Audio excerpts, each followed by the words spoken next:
ایک مرتبہ ایک فقیر کسی میدان سے گزر رہا تھا۔ اسے 2 سوداگر نظر آئے۔ اس نے سوداگروں سے پوچھا، بھائیو، کیا تمہارا اونٹ کھو گیا ہے؟ سوداگر خوش ہوئے اور بولے، تم نے دیکھا ہے کیا؟ فقیر نے کہا، کانا تو نہیں تھا اور دائیں پیر سے لنگڑا تو نہیں تھا۔ ان سوداگروں کو یقین ہو گیا کہ اس نے اونٹ دیکھا ہے، لہٰذا اسی سے معلوم کیا جائے۔ وہ کہنے لگے، بھائی، یہ حقیقت ہے کہ وہ کانا اور لنگڑا تھا، مگر وہ گیا کہاں؟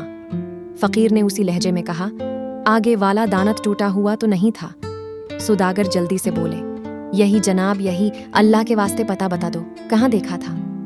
فقیر نے ایک مرتبہ پھر اسی انداز میں کہا، ایک طرف شہد کے ڈبے اور دوسری طرف گندم کی بوری لدی ہوئی تھی۔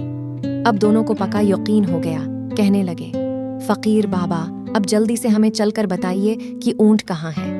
فقیر نے کہا، بھائی، اگر سچ پوچھو تو نہ میں نے تمہارے اونٹ کو دیکھا ہے اور نہ اس کے بارے میں سنا ہے۔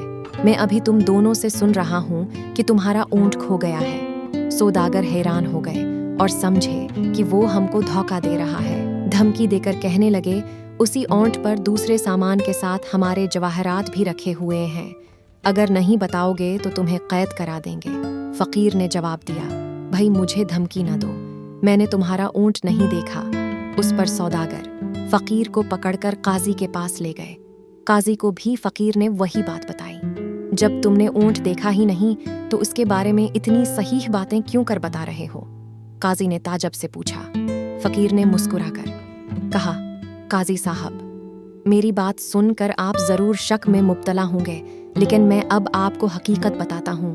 جب میں گھر سے نکلتا ہوں تو آنکھیں کھلی رکھتا ہوں۔ آج صبح میں ایک جگہ سے گزرا تو میں نے دیکھا کہ ایک اونٹ کے پیروں کے نشان تو موجود ہیں، لیکن کسی آدمی کے پیروں کے نشان نہیں ہیں، جس سے میں سمجھا کہ یہ اونٹ رسی تڑا کر بھاگا ہے۔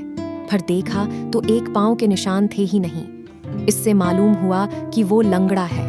پھر کیا دیکھتا ہوں کہ راستے کے ایک طرف گھاس چرنے کے نشان ہیں، جس سے معلوم ہوتا تھا کہ وہ کانا ہے۔ دانت کے ٹوٹا ہونے کا علم اس طرح ہوا کہ اس نے جس پودے کو کھانے کی کوشش کی، اس کے کچھ پتے باقی رہ گئے تھے، اور سامان کا پتہ اس طرح چلا کہ ایک طرف چیونٹیوں کی آمد و رفت تھی، جس سے معلوم ہوا کہ ایک طرف اناج ہے اور دوسری طرف شہد کی مکھیاں تھیں، جس سے معلوم ہوا کہ وہاں شہد ضرور ہوگا۔ قاضی یہ بات سن کے دنگ رہ گیا اور فقیر کو شاباشی دی۔ سوداگر بھی فقیر کے بتائے ہوئے راستے پر گئے اور انہیں اپنا کھویا ہوا اونٹ مل گیا۔ انہوں نے فقیر کو انعام و اکرام سے نوازا۔